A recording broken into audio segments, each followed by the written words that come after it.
እኔና ጃኒ መለያየትን የወሰነው በሚያስጠላ መንገድ አይደለም። ኦፍ ኮርስ ሁለታችንም እንጎዳለን። ኦፍ ኮርስ እሷም ትጎዳለች፣ እኔም እጎዳለሁ።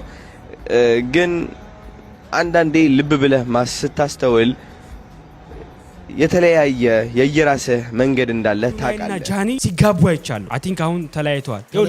መልእክቱ ግምት የሚሆነው አብሮ ባሉ ሰዓት ብናገር ነው። ስለዚህ 4 ልጅ ነው የምትወልዱት። እግዚአብሔር ለአገልግሎት ይፈልጋል።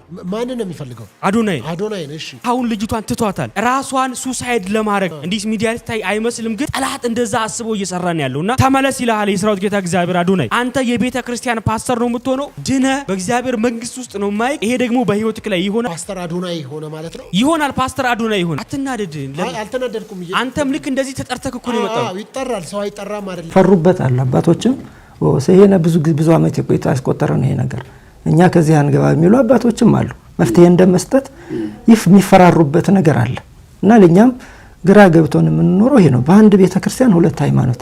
እኛኮ በግልጽ የሚረዳን አተናል በእውነት ባገልጋዮች ጋር እኮ እንጣላለን እንጂ ሲለሱ በአካላት ይተዋዱ በመለኮት ይሄ እኮ ለምእመናን የሚነገር ነው። ቤተ ሚናሶች እናንተ ምእመናን ስለሆናችሁ ነው። ሲለሱ በአካላት በአካል እንትን በሚስጥረ ሥላሴ በአበሊቃውንት በሚለው መጽሐፍ ላይ እንደተጻፈው መለኮት በአካል 3 በስልጣን በባህሪ በህልውና 3 ንጉስ 3 አምላክ ይሄ ነው ሃይማኖታችን ነው የሚሉን። ከውጭ ሲወጡ ከሊቃውንት ሲደርሱ እኛ ይሄን አይነት የለንም ይሉናል። ከውስጥ ግን በእንደዚህ አይነት ነገር ቆስለን ነው የምንኖረው ሁላችን። ሰላም ክቡራትና ክቡራን አድማጭ ተመልካቾቻችን የዛሬው ልዩ የምን አዲስ መሰናዷችን ተጀምሯል። በዛሬው ልዩ መሰናዷችን እንግዲህ በርካታ ያሉ ቁም ነገርን የሚያስጨብጡ ጉዳዮችን አሰናድተን ቀርበናል። የአዶናይና የጃኒ የፍቅር ግንኙነት ስለመቋረጡ አዶናይ በነበረው የላይቭ ቆይታ እንዲህ አስረድቷል። እኔና ጃኒ መለያየትን የወሰነው በሚያስጠላ መንገድ አይደለም። ኦፍ ኮርስ ሁለታችንም እንጎዳለን። ኦፍ ኮርስ እሷም ትጎዳለች፣ እኔም እጎዳለሁ። ግን አንዳንዴ ልብ ብለህ ስታስተውል የተለያየ የየራስህ መንገድ እንዳለ ታውቃለህ። ይህ ማለት ጃኒ ጎዶሎ ነች ወይም ደግሞ አዶናይ ሙሉ ነው ወይም ደግሞ አዶናይ ጎዶሎ ነው ጃኒ ሙሉ ነች ማለት አይደለም። ሁላችንም ሰው ነን። የራሳችን እግዚአብሔር የሰጠን መንገድ አለና ማስተዋልን ይጠይቃል። እንደዚህ አይነት ውሳኔ ለመወሰን ተረዳችሁኝ? ማስተዋልን ይጠይቃል። እግዚአብሔር ያለበት መከባበር ያለበት ማሰብና ትልቅነት ያለበት መለያየት ነው። የተለያየ ነው። እኔና ጃኒ ብትወድቅ የሆነ ነገር ቢያጋጥማት እኔም ብትጽፍልኝ እኔ ወደ እኔ ብትመጣ እኔም ማግዛት ሰው ነኝ። እኔም እንደዛው ማለት ነው።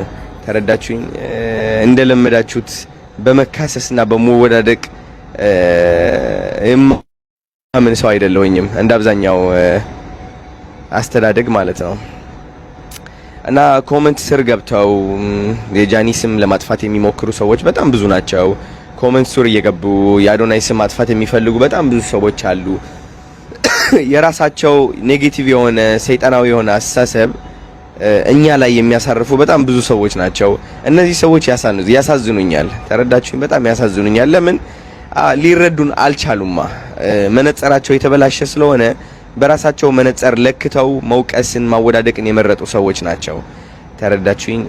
መስደብን፣ መተረብን፣ መናቅን፣ ማወዳደቅን የመረጡ ሰዎች ናቸው። ሌላ ሰውን ለማወዳደቅ የሚሞክር የሌላ ሰው ጎዶሎ ነው ብሎ ያሰበውን ነገር አንስቶ እያነሳ ለማውደቅ ለማዳከም የሚሞክር ሰው የተዳከመ የወደቀ ሰው ነው። የተዳከመና የወደቀ ሰው ነው። የእግዚአብሔር ሰው ማለት በመድኃኒዓለም ቀን ላስተምራችሁ የእግዚአብሔር ሰው ማለት ምን እንደሆነ። የእግዚአብሔር ሰው ማለት የሚረዳ ነው። በቃ ዳስት የሚረዳ ማለት የማይወቅስ ወቀሳን የማያበዛ። ብዙዎቻችሁ ማወቅ ያለባችሁ ነገር ሶሻል ሚዲያ ውሸት ነው።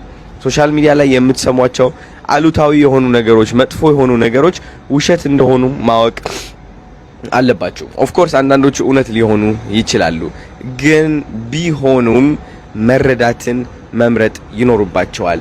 መሀል ላይ ገብታችሁ የማያገባችሁ ህይወት ላይ ገብታችሁ መፈትፈት፣ ሰይጣንን ማቀላቀል፣ ማወዳደቅ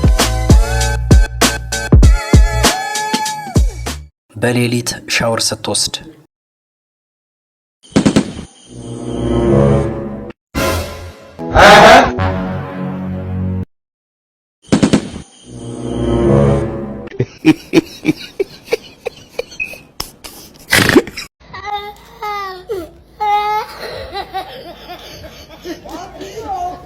የአገልጋዮች ትንቢት በመድረክ ሲጋለጥ My name is Tosfanish Araggo. I am 27 years old. I come from Ethiopia. I know working to cleaning the house. ይዘሻል? ሄሎ በስ የምስራች የምስራች ተስፋነሽ አቤት ተስፋነሽ አንቺ ነሽ ይሉሻል ምን ትያቸዋለሽ አው ነው ብለው ተስፋነሽ አረጋ አው ማን ነው በዛሬው ልዩ መሰናዷችን ስለ ዋልድባ ገዳም በሰፊው እንመለከታለን። በዋልድባ ገዳም የኑፋቂ አስተምሮ እየተስፋፋ በመሆኑ ገዳማውያን ለከፋ ችግር መጋለጣቸውን አውስተዋል። ኮሜዲያን እሸቱ ስለሰራው ስህተትም በሰፊው አብራርተዋል። እስኪ እንከታተለው። የመጀመሪያ ክርስትና ከኢየሩሳሌም ወደ ዓለም ሲስፋፋ ኢትዮጵያውያን ናቸው እና ምን ለማለት ፈልጌ ነው ክርስቶስ ክርስትናን ሲመሰርትልን መጀመሪያ ላይ የዚህ በረከት ተሳታፊ ያደረገን በፍቅር በህገ ልቦና እንግዲህ ህገ ኦሪት የተሰጠቻቸው ለእስራኤል ነው። ለእስራኤል የተሰጠችው ህገ ኦሪት ግን ለፈጣሪያቸው ካላቸው ፍቅር የተነሳ ከኢትዮጵያ ድረስ እየሄዱ መስዋዕተ ኦሪትን እየሰዉ ቦታውን እየረገጡ ፈጣሪያቸውን እያመሰገኑና እያመለኩ ይመለሱ ነበርና በዚህ አማካኝነት ክርስትና መጥቶልናል። ዋልድባ ገዳም ዙሮ ዙሪያው እንደ ሌሎቹ ገዳማት እንጀራ የሚበላበት እህል የሚበላበት አይደለም። እህል ራሱ ከኢትዮጵያውያን ጋር ጥብቅ ትስስር ያለው ነው። እንጀራ እህል እግዚአብሔር አምላክን ያን ቦታ ሲመሰርተው ከእንጨት ስር ምግባቸውን እንዲያዘጋጁ ግመሎ፣ ጣብሌ፣ ሰዓዳ ከሚባለው እህልነት ከሌለው ከቦታው ከሚበቅል የስር ፍሬ ምግባቸውን እንዲሉ ያው ከመጀመሪያው ጀምሮ ቃል ኪዳን የተሰጠ ቦታ ነው። ስለዚህ እዛ ቦታ ላይ በህማም በደዌ ለምሳሌ ሕክምና የምትሄደው መቼም አቅም ሲያንስ ነው አይደል? አንድ ሰው ሕክምና የሚሄደው በሽታውን መቋቋም ሲያቅተው እርዳታን ፍለጋ ወደ ሕክምና ይሄዳል። ልክ እንደዛ ሁሉ አባቶቻችን በህማም በደዌ ምክንያት በእርግና ምክንያት እህል ሲያምራቸው ወጥተው ያችን ፍላጎታቸውን አሟልተው እንዲመለሱ በደዌ ያሉትም እንዲጠነክሩ የደከሙትም እንዲበረቱ ለአረጋውያን አባቶችም ሆነ እንዳይፈተኑ ከገዳሙ ክልል ውጭ ባሉ ቦታዎች በዛን ጊዜ ሞፈር ቤት አልተመሰረተም። እንደዛሬው ሞፈር ቤት ስላልተመሰረተ የራሱ እንጀራ በልተው የሚመለሱበት ቦታ ስለሌላቸው ማለት ነው። እንጀራ በልተው የሚመለሱበት ቦታ ስላልነበራቸው ከገዳሙ ክልል ውጭ ባሉ ቦታዎች ለሰባት ቀን ብቻ 7 ቀን ካለፈ ያለ ጨውና ያለ ተልባ ያለ ኑግ ቀኖና ይሰጠው ነበር በገዳሙ ሕግና ስርዓት ማለት ነው። ለ40 ቀን ያክል እንበለጼው ወተልብ ከተልባና ከጨው ውጪ ቋርፍ እንዲሰጠው ተደርጎ ከዛም ያለፈ ደግሞ እስከ ጅራፍም ድረስ እንደነበር ስርዓታው ይናገራል። ከአባቶችና ከገዳሙ ስርዓት ውጭ ወጥቶ ከ7 ቀን በላይ ይቆየ። በዚህ ምክንያት የቋርፍ የእህል የሚበላባቸው ቦታዎች የተመሰረቱ ከዚህ ተነስቶ ነው። ደም ከዕለታት አንድ ቀን እነዚህ አባቶች እህል ሲያምራቸው በደዌም በተለያየ ምክንያት ያችን 7 ቀን አድርሰው በአካባቢው የሚገኙ ማህበረሰብ ከሱባኤ ወጥተው ነው የሚመጡት።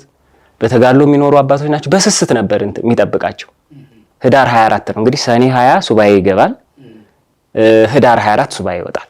ቅሎና ተከትፎ የጉመሮ ፍሬ ግመሎ ይባላል። እሺ እሱ ራሱ መራራ ነው ብዬ በጣም መራራ ነው።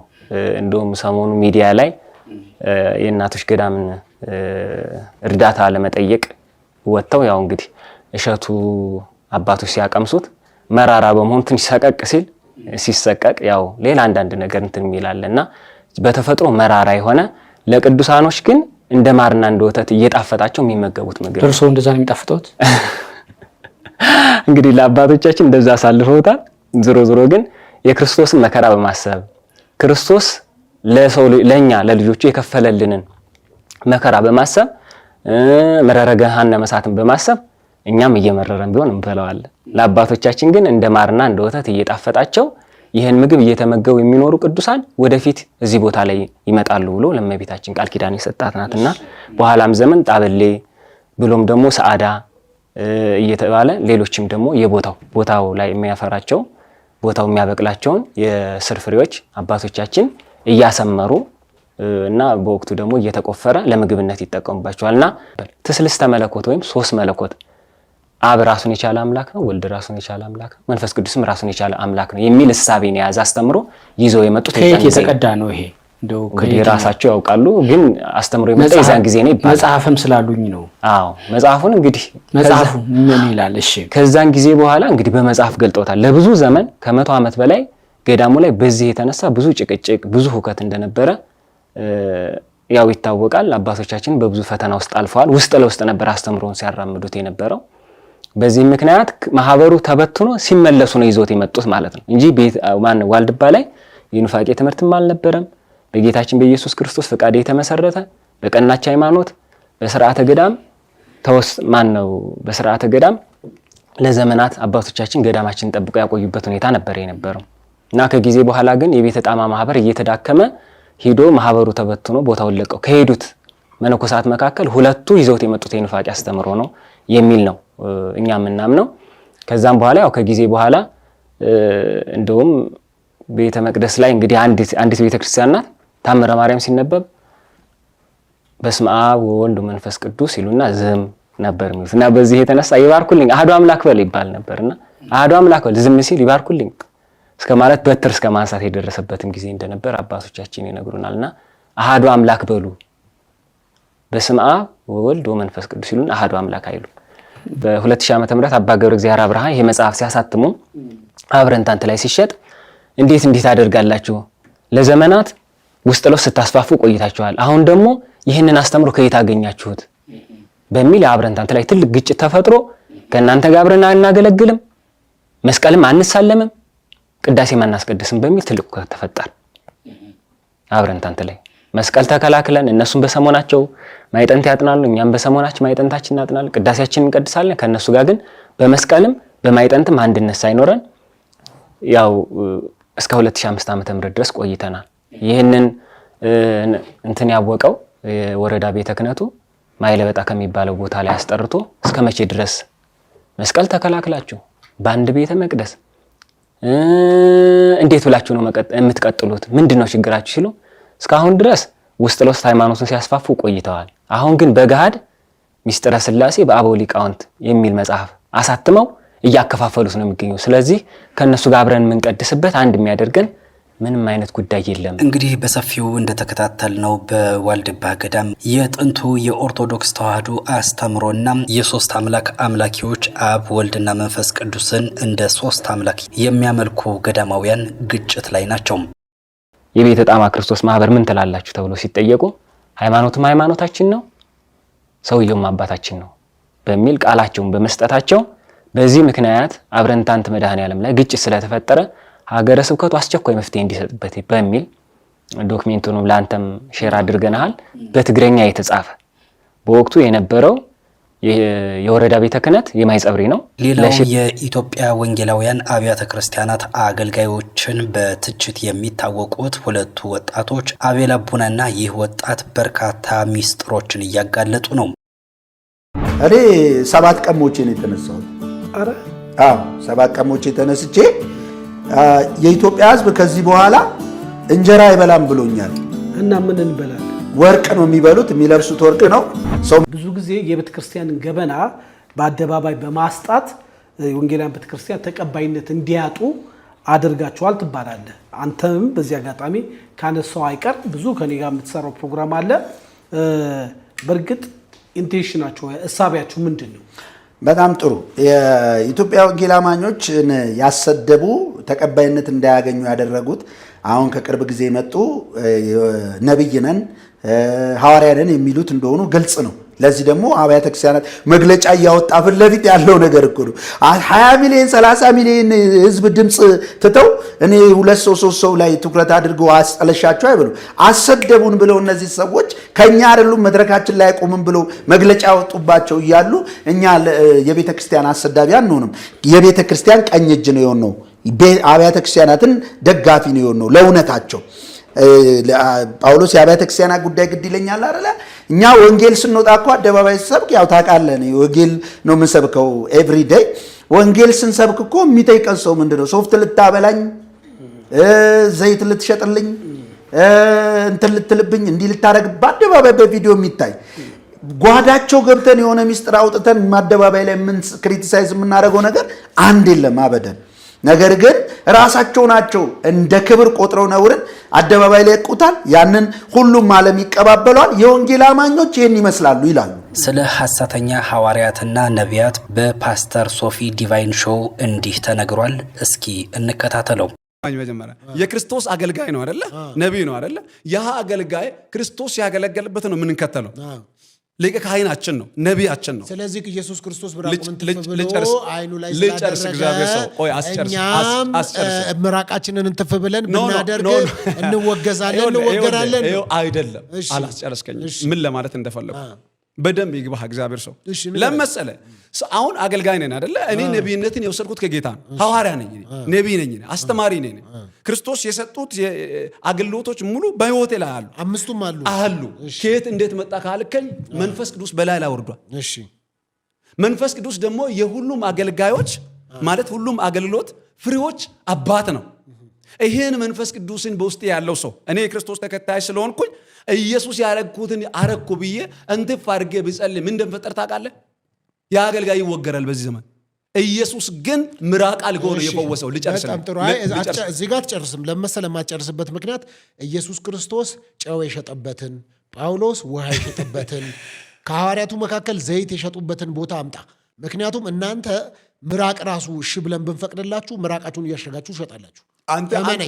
አንተ ስለፈቀድክ አይደለም ማገለግለው። ግዴታ ነው። አለበለዚያ እንደዛ ልታረግ ነው። ስላልፈቀድክ ደግሞ መተው አልችልም። አይደለም ኢየሱስ ክርስቶስ እውነት ነው ምራቁን እንትፍ ብሎ አድርጓል። በዚህ ዘመን ምራቁን እንትፍ አድርጎ ሰው ቢያገለግል አይደለም የሚቃወመው። ምራቅ እያሸጋችሁ ትሸጣላችሁ። ቢያገለግል ምን ይሆናል? ኔክስት ዴይ የኔ ምራቅ ማስጨረስ ያለብህ ማለት ነው። የሚሰማን ብዙ ሰው ነው አይደል? አገባኝ። አስጨርሰሃለሁ። ግን ነገ የኔ ምራቅ ወንድሜ የተጸለየበት ምራቅ ነው አይደለም? የተጸለየበት ምራቅ ነው ስፔሻል ምራቅ ነው ብላ ሸገሸጣለህ። ኖ እኔ የኔ አካድ እንደዛ አይደለም። ሰውም የተቃወመው እሱ ነው። ምን ለማለት እንደፈለኩ አስጨርሰ ፖይንቱ ሲታገኝ የጠየቁ ስለ ሽያጭ ነው። ክቡራን የምን አዲስ ልዩ መሰናዶ ተከታታዮች የዛሬው ልዩ የምን አዲስ መሰናዶአችን እየተከታተላችሁትን ይመስል ነበር። በሌላ አዝናኝና አስተማሪ መሰናዶ መልሰን እናገኛችኋለን። እስከ ዝግጅቱ ፍጻሜ አብራችሁን ስለዘለቃችሁ እናመሰግናችኋለን። ጤና ይስጥልን።